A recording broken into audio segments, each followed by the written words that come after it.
जय हिंद दोस्तों।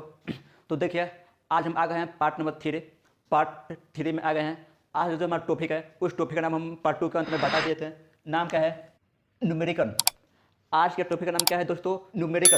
तो आज हम इस वीडियो में उसी क्वेश्चन को बताएंगे जो आपके एग्जाम के पेपर से वीवीआई है। तो चलिए इस वीडियो में आप सब अंत तक बने रहिए ताकि बहुत ही वीवीआई क्वेश्चन इस वीडियो में हम कवर करेंगे। तो चलिए हम स्टार्ट करने से पहले आप सभी को एक हम जानकारी देना चाहते हैं क्या कि हम अपने यूट्यूब चैनल का नाम जो है चेंज कर चुके हैं। इससे पहले जो हमारा नाम था न्यू नगी कोचिंग सेंटर सासाराम, लेकिन अब जो हमारा चैनल का नाम है वो नाम चेंज होकर के क्या हो गया है? National study world. आप सभी को जानकारी होगा। जिन भाइयों को अगर जानकारी नहीं है तो आज से आप सब जानकारी कर लीजिए। यूट्यूब पर जब भी सर्च कीजिएगा अब सर्च कीजिएगा नेशनल स्टडी वर्ल्ड के नाम से, क्योंकि अब नाम हम चेंज कर चुके हैं। तो सोच चलिए, और इससे पहले एक बात और कि आप सभी के लिए हम फेसबुक पर एक पेज बना चुके हैं और उसका भी लिंक इस वीडियो के डिस्क्रिप्शन में हम दे दिया है। उसको भी आप जाकर सपोर्ट कीजिए। जिस तरीके से आप सब हमारे यूट्यूब चैनल को सपोर्ट करते हैं ना, उसे भी सपोर्ट कीजिए। और उसके बाद में एक बात और आप सभी के लिए कि इससे पहले हम 2 वीडियो बनाए हैं पार्ट 1 और पार्ट 2। तो दोनों वीडियो का भी लिंक हम इस वीडियो के डिस्क्रिप्शन में दे दिए हैं, उसे भी आप सब देख लीजिएगा, ठीक ना।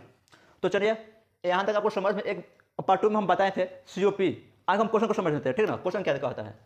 अ machine work on reverse Carnot. तो कार्नोट का क्या होता है? हम पार्ट 1 में इसके ऊपर चर्चा किया है, ठीक ना। पार्ट 1 में हम चर्चा किया है कि कार्नोट का अर्थ क्या होता है। रिवर्स कार्नोट साइकिल बिटवीन 265 के क्या होता है? Kelvin and 298 kelvin. Find the COP। अगर इतना क्वेश्चन हमें दिया हो तो हमें फाइंड यानी हमें ज्ञात क्या करनी है? COP का अर्थ क्या होता है? कोएफिशिएंट ऑफ परफॉर्मेंस, ठीक ना। आगे क्या दिया है? इट एज अ रेफ्रिजरेशन, यानी हम सबसे पहले क्या ज्ञात करेंगे? रेफ्रिजरेशन का COP कार्नोट के संबंध में ज्ञात करेंगे। उसके बाद दूसरा पॉइंट इसी के अंदर आ जाता है it as a heat pump का भी हम लोग COP ज्ञात करेंगे। किसके संबंध में? कार्नोट के संबंध में, ठीक ना। तो कार्नोट क्या चीज है, इसका फॉर्मूला क्या होता है? वही होता है जो सिंपल होता है। जैसे मान लीजिए Q1 Q2 जो था ना, पार्ट 2 में भी बताया था, पार्ट 1 में भी बताया। तो पार्ट 1 में इसके ऊपर भी हम चर्चा किए हैं, इसके ऊपर भी हम चर्चा किया है पार्ट 1 में। इसने उस वीडियो का लिंक इस वीडियो के डिस्क्रिप्शन में हम ऐड कर दिया है। अब देखो, आप सब देख लीजिएगा। लेकिन थोड़ा सा हिंट हम देंगे यहाँ पे। जहां जहां Q है वहां वहां T हो गया है, और जहां जहां T है वहां वहां कार्नोट है। ये आप सब एक पहचानने का तरीका समझिएगा। जहां जहां Q है वहां वहां T रहेगा Q की जगह पे, और जहां T आ गया वहां कार्नोट आ गया, ठीक ना। चलिए, इससे पहले हम क्या करेंगे? हम देखेंगे क्या क्या दिया है, सॉल्व करते हैं। इससे पहले देखेंगे क्या क्या दिया है। तो दिया है तो क्या करेंगे? गिवन। क्या लिखेंगे यहाँ पे? गिवन। देखिए, हम स्टेप बाय स्टेप बता रहे हैं, आप सब ध्यान से समझिएगा तो बेहतर होगा। क्या दिया है? क्वेश्चन क्या कहता है? एक machine a machine work on reverse Carnot. एक मशीन है जो काम किसके हाथों से करता है? कार्नोट के द्वारा एक साइकिल बनाता है। क्या बनाता है? एक मशीन कार्नोट के द्वारा एक साइकिल बनाता है जिसका केल्विन 265 और 298 है। उसी का फाइंड करना है COP, कोएफिशिएंट ऑफ परफॉर्मेंस। और किसका किसका ज्ञात करना है? COP तो एक नाम हो गया, लेकिन COP किसका किसका ज्ञात करेंगे? एक R का तो दूसरा SP का, ठीक ना। तो ध्यान दीजिएगा। इससे पर हम देखेंगे क्या क्या दिया है हमारा। तो एक दिया है 265 के लिए, हम हमारे पास एक अंक है 265 है, दूसरा है 298। इन दोनों में ध्यान से समझिए हम क्या समझा रहे हैं। 2 ही अंक देगा, ज्यादा 3 अंक 4 अंक नहीं देगा, 2 ही देगा। इन दोनों के बीच में जो अंक सबसे बड़ा होगा ना, आते समझ में, जो अंक सबसे बड़ा होगा उसे हम T1 कहते हैं। This is known as T1, sorry T1 होगा। जो सबसे बड़ा होगा तो more than value of T1, यहां पर हो जाएगा next then value of T2। यानी इन दोनों की अपेक्षा जो अंक सबसे छोटा होगा उसको हम T2 कहेंगे, जो अंक बड़ा होगा उसको हम T1। अब T2 कहें किए हैं क्योंकि कार्नोट है। अगर कार्नोट नहीं दिया होता तो यहाँ पर क्यू करते हैं हम। अरे समझ में, कार्नोट अगर यहाँ पर नहीं दिया होता कंडीशन देके तो हम क्यू करते हैं। तो कार्नोट यही कहता है कि हमें T चाहिए, हमें क्यू नहीं चाहिए, हमें T चाहिए। तो T देने के लिए हम क्यू की जगह हम टिक कर देते हैं। स्टार्टिंग में पता है ना, ठीक। यहाँ तक अगर आपको समझ में आएगा तो आगे भी समझ में आ जाएगा।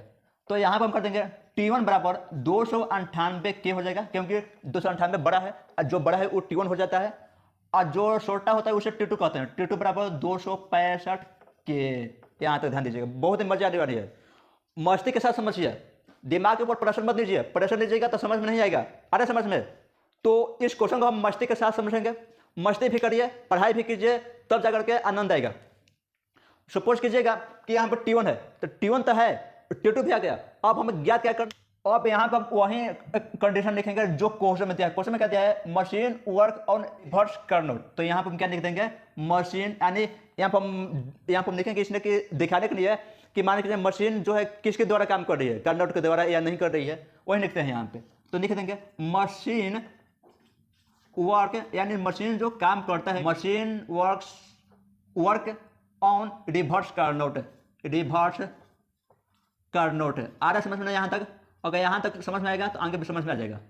कार्नोट, ध्यान दीजिए, कुछ भी नहीं है, थोड़ा सा दिमाग लगाइए, अपने आप बन जाएगा। तो हम क्या कहें, कार्नोट जो है वो कहता है हमें टी चाहिए। तो आपको है हम एक फॉर्मूला बताए हैं, COP/R का। क्या बताए हैं COP/R का हम फॉर्मूला? आपको हम बताए हैं Q2 बटा में Q1 माइनस Q2, यही बताए हैं ना।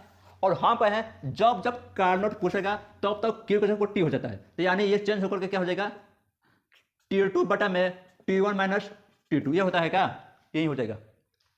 अब पूछेगा कि कैसे होगा, तो इसका भी हम रीजन बता दिए हैं पार्ट 1 में, उसका वीडियो को कवर कीजिएगा। तो जब जब कार्नोट करेगा तब तक टी कर देंगे, तो चेंज कुछ भी नहीं होता है, चेंज कुछ भी नहीं होगा।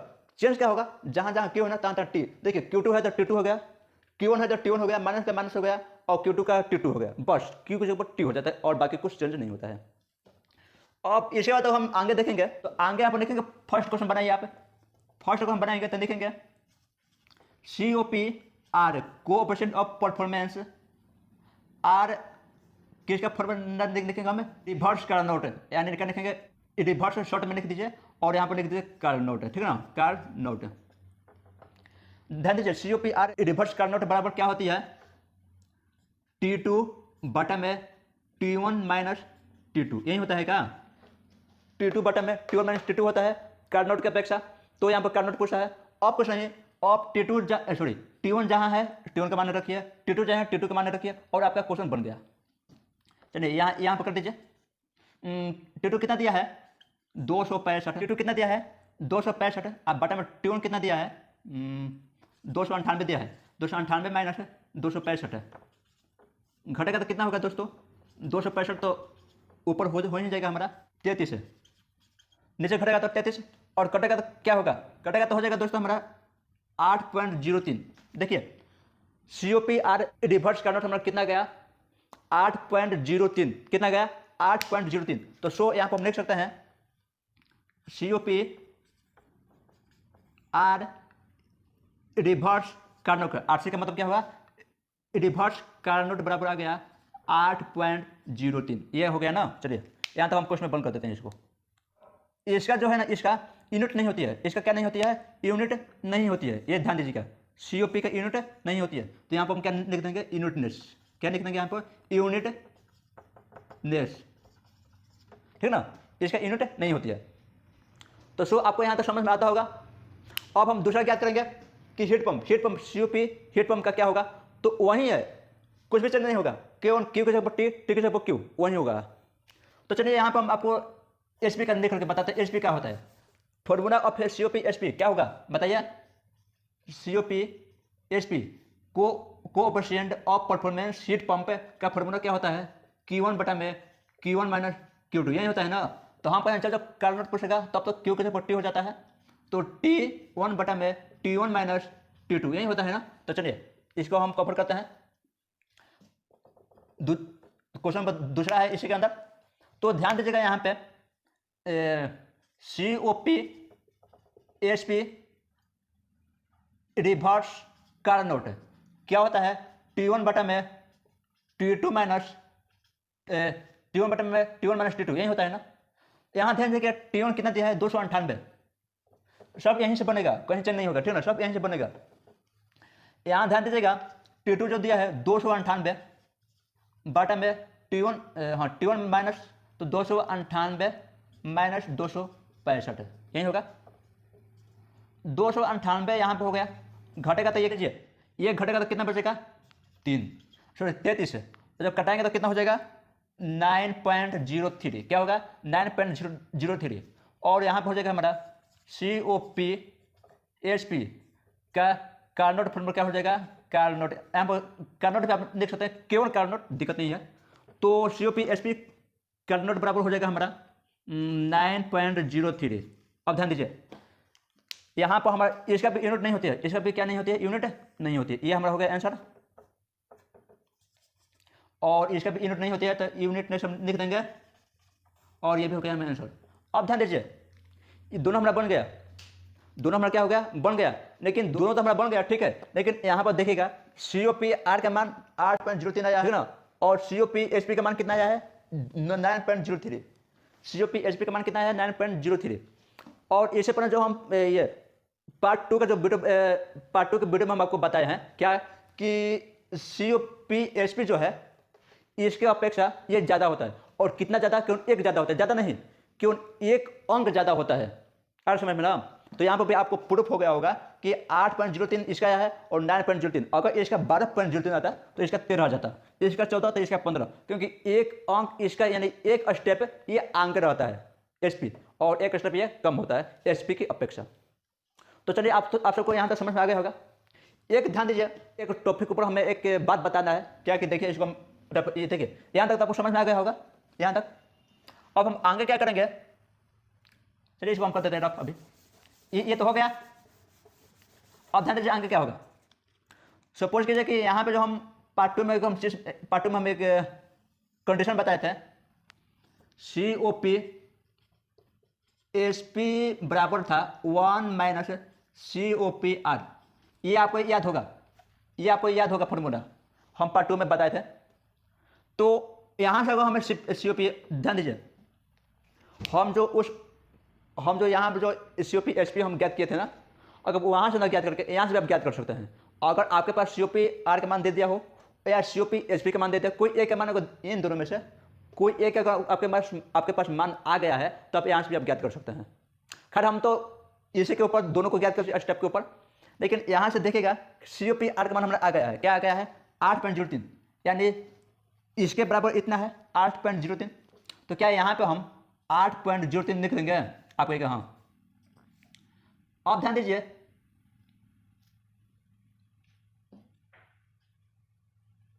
तो ये होता है प्रश्न में दोस्तों। तो ध्यान दीजिएगा यहाँ पे 8.03 में अगर एक हम जोड़ देंगे तो COPHP बराबर क्या हो जाएगा हमारा 9.03। आ रहा समझ में। ध्यान दीजिएगा हम क्या बता रहे हैं आपको, एग्जाम में समय कहाँ बचाइएगा, यहाँ बचाइएगा। आप अगर इस विधि से अगर COP को हम ज्ञात किए, यहाँ पर भी ज्ञात किए थे ना कुछ देर पहले, अगर इस विधि से आप ज्ञात करेगा COP को तो थोड़ा सा समय आपको देना पड़ेगा। लेकिन जब आपके पास COPR आ ही गया है तब इसको ज्ञात कर दीजिए, या COPHP जब आ गया है तो इसको ज्ञात करने से COPR आ जाएगा, आराम से आ जाएगा, ठीक ना। तो सोच रही आज का टॉपिक हमारा यहीं तक था, ये आपको समझ में आ गया। क्वेश्चन नंबर फर्स्ट थी, ठीक ना, ये न्यूमेरिकल नंबर फर्स्ट थी, तो आपको यहाँ तक समझ में आ गया होगा। तो चलिए अब हम क्वेश्चन नंबर 2 में आते हैं। तो चलिए यहाँ तक क्वेश्चन आंसर हम 2 स्थानों से ज्ञात कर सकते हैं, एक तो यहाँ से, दूसरा यहाँ से। आपको जो इच्छा हो तो आपको जहाँ से इच्छा करे वहाँ से आप ज्ञात कर सकते हैं, कोई दिक्कत नहीं है। आपका मन आपको जहाँ से सुविधा बैठे वहाँ से आप ज्ञात कीजिए। एग्जामिनर जो है एग्जाम में नंबर आपको कभी नहीं काटेगा, ठीक है ना। तो चलिए क्वेश्चन नंबर 1 बताओ, अब क्वेश्चन नंबर 2 की ओर हम अग्रसर हो जाते हैं।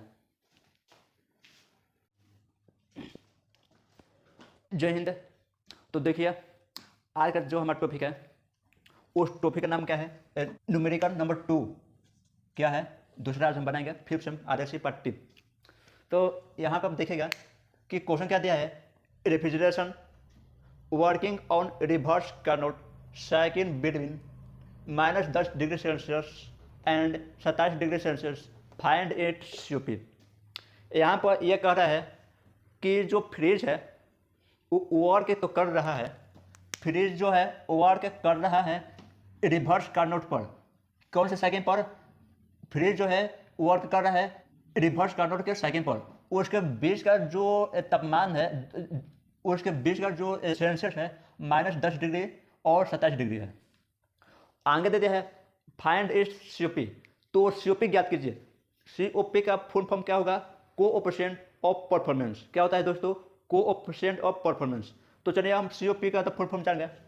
तो यहाँ से हम आपको पार्ट 3 में फर्स्ट जब यहाँ जब हम फर्स्ट क्वेश्चन बनाए हैं उसमें आपको एक हम कंडीशन बताए हैं, जब जब करनोट आएगा, आगे समझ में ना, जब जब करनोट आएगा तो तब क्यू के स्थान पर ना टी हो जाता है। क्या हो जाता है? क्यू के स्थान पर टी हो जाता है। क्यों होता है हम पार्ट 1 में पूरा डिटेल में बताए हैं, पार्ट 1 को वीडियो को आप देखिए।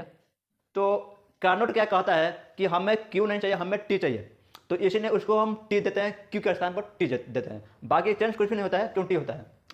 तो आपको सब एक अब बनेगा कैसे ही, तो आगे सबसे पहले लिखेंगे शॉर्ट, उसके बाद देखेंगे गिवन, क्या क्या दिया है, गिवन लिखेंगे। ध्यान दीजिए दिया है -10 एक बात और हम आपको बता, ध्यान दीजिए COP हम उसी समय ज्ञात करेंगे जब तक ये जो वैल्यू है ना, ये जो मान है सेल्सियस में है, तो जब तक चीज़ को हम केल्विन में चेंज नहीं कर देते तब तक ये ज्ञात नहीं होगा। तो सेल्सियस को केल्विन में हम चेंज करेंगे तब जाकर के हमारा मान ज्ञात होगा। तो सोच चलिए हम लिख देते हैं -10 degree Celsius change to Kelvin. आ रहा समझ में? यहाँ पे ध्यान दीजिएगा, इसको हम चेंज करेंगे -10 को केल्विन में चेंज करेंगे। आगे दिया है 27 degree Celsius change to kelvin. हम तो इसको तो चेंज करेंगे, ठीक है, लेकिन चेंज करने से पहले आपको एक जानकारी होना चाहिए कि 0 डिग्री सेल्सियस पर कितना केल्विन होता है। 0 डिग्री सेल्सियस पर यहाँ पर एक नोट में लिख लीजिएगा कि 0 डिग्री सेल्सियस बराबर 273 केल्विन होता है। वो कितना होता है केल्विन? 273। 0 डिग्री सेल्सियस बराबर कितना होता है? 273 केल्विन होता है। यहाँ से आपको ज्ञात करेगा। अब ध्यान दीजिए इसको हम चेंज कैसे करेंगे, तो देखिए इसको हम चेंज कैसे करेंगे। तो चेंज करने का एक नियम है, यहाँ पर हम बता दिए हैं। 0 डिग्री सेल्सियस बराबर 273 होता है। तो क्या आपको एक यहाँ पर चीज़ समझ में आ रही है कि -10 जो है 0 से बड़ा है या छोटा है? तो -10 0 से छोटा है, यानी कहने का अर्थ यह है 0 से -10 छोटा है ना, सॉरी छोटा है -10। तो क्या 273 में -10 को हम ऐड करेंगे या घटाएंगे? आप बताइए। ध्यान दीजिए यहाँ पर नहीं समझ में आ रहा है तो मान लीजिए यहाँ पर 0 डिग्री सेल्सियस है बराबर में 273 होता है, और इसके बराबर 273 होता है। आ रहा है समझ में ना, 273 तो इसके बराबर होता है। लेकिन हमें क्या करना है, जो ये सेल्सियस में है ना, इसको हम डिग्री, इसे हमें केल्विन में चेंज करना है। तो हम क्या करेंगे, जितना क्वेश्चन दिया रहेगा अगर माइनस में दिया हो तो 273 में से उसको घटा देंगे, अगर वहीं अंक प्लस में उसको हम 273 में ऐड करेंगे। आ रहा समझ में ना? तो चलिए यहाँ पर ध्यान दीजिए, अगर हम यहाँ पर ऐड करते हैं तो -10 डिग्री सेल्सियस को हम केल्विन में चेंज करेंगे तो हो जाएगा 273 -10 कितना हो जाएगा बराबर में 263 केल्विन। क्या हो जाएगा? 263 केल्विन। यहाँ से समझ में आ रहा है आपको? आगे क्या दिया है?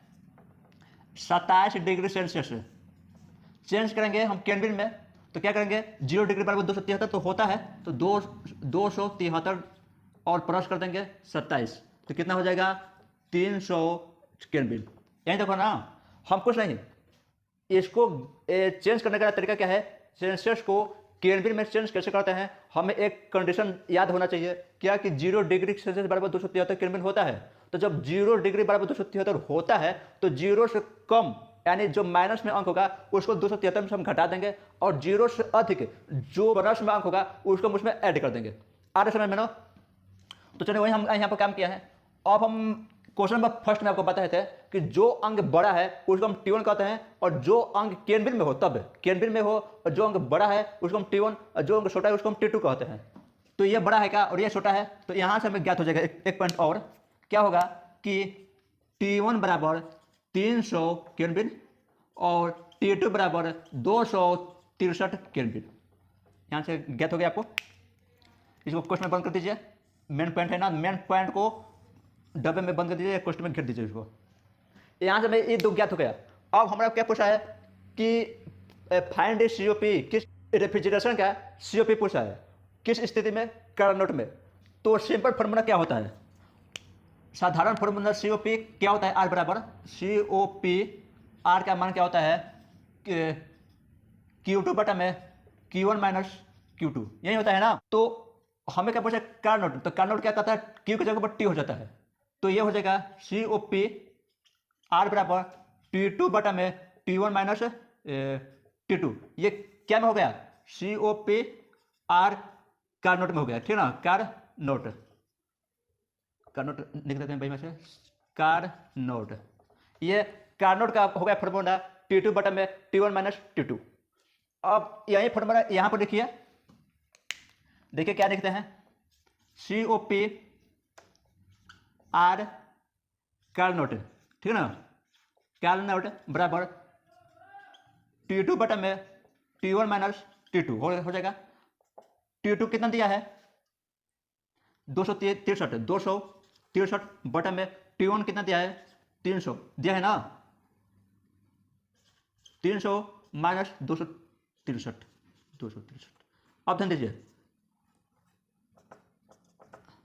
इसको घटाएगा तो कितना होगा, 263 बटा में क्या हो जाएगा, 27 है, 37 भाग देकर देखिए कितना आता है, COPR का मान कार्नोट में देखिए क्या हो जाएगा, भाग दीजिएगा, 7.108 आएगा, कितना आएगा, 7.108 आपका आंसर आएगा। अब ध्यान दीजिए, ये यूनिट नेस होती है, क्या होती है, यूनिट नेस होती है, इसका यूनिट नहीं होता है। अब आप पूछेगा कि इसका यूनिट क्यों नहीं होती है, कि यहाँ पर भी केल्विन है और यहाँ पर भी केल्विन है, यहाँ पर भी के, यहाँ की के कट गया तो यूनिट बचा, क्या यूनिट कुछ नहीं बचा, इसलिए इसका यूनिट होते ही नहीं है। तो 100 अंकों तक आपको समझ में आ गया होगा। और क्वेश्चन में क्यों आर का नहीं पूछा है, एसपी का नहीं पूछा है। अगर सपोज कीजिएगा कि क्वेश्चन में को दोनों दे देता और आगे क्वेश्चन बढ़ा देता कि find the value of COP it's heat pump, यानी एसपी का मान अब क्या कीजिए, तो उस वक्त हम क्या करते हैं कि कर देते हैं COP एसपी का जब हमारा मान पूछ देता तो हम जानते हैं इसके अपेक्षा ये जो है एक कदम आगे रहता है, यानी एक संख्या ज़्यादा होती है इसका COP एसपी का।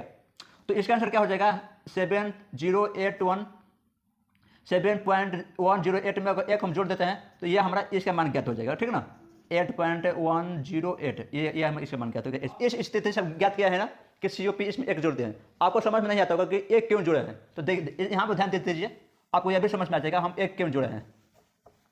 ध्यान दीजिए, हम पार्ट 2 के वीडियो में एक कंडीशन बताए थे कि COP एसपी बराबर होता है 1 प्लस COPR होता है, इतना ही होता है ना।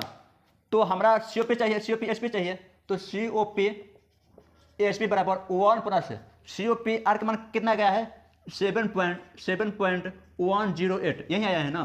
तो COP एसपी बराबर हो जाएगा 8.108। क्या COP एसपी के मान यहाँ पर हम यही लिखे थे क्या, यही लिखे थे ना, आंसर आ गया वही है। बस आपको एग्जाम में इस विधि से बनानी है। अगर कोई व्यक्ति ऐसे पूछे, आपके कोचिंग में टीचर पूछ देते हैं कि COP एसपी का जो मान है COPR के अपेक्षा कितना अधिक होता है, तो एसपी का मान एक अधिक होता है और आर का मान एक कम होता है, या तो आप बता सकते हैं, कोई दिक्कत नहीं है। तो चलिए, सो थैंक्स, हमारा यह भी वीडियो क्लियर होता हुआ। अगर इस वीडियो में आपको कोई भी डाउट हो तो इस वीडियो का कमेंट बॉक्स आप लोगों के लिए ओपन है, कमेंट कर सकते हैं। तो सो थैंक्स, आप सभी के लिए आज के लिए इतना ही। तो अब हम फिर एक बार और नए टॉपिक के साथ अगले वीडियो में आपने सामने होंगे। तब तक नहीं, आप सब भी खुश रहिए, अपने छोटे भाई बहनों को भी खुश रखिए, बड़े भाई बहनों को भी खुश रखिए और माता पिता एवं गुरु को भी खुश रखिए। सो थैंक्स, आज के लिए इतना ही। जय हिंद, जय भारत।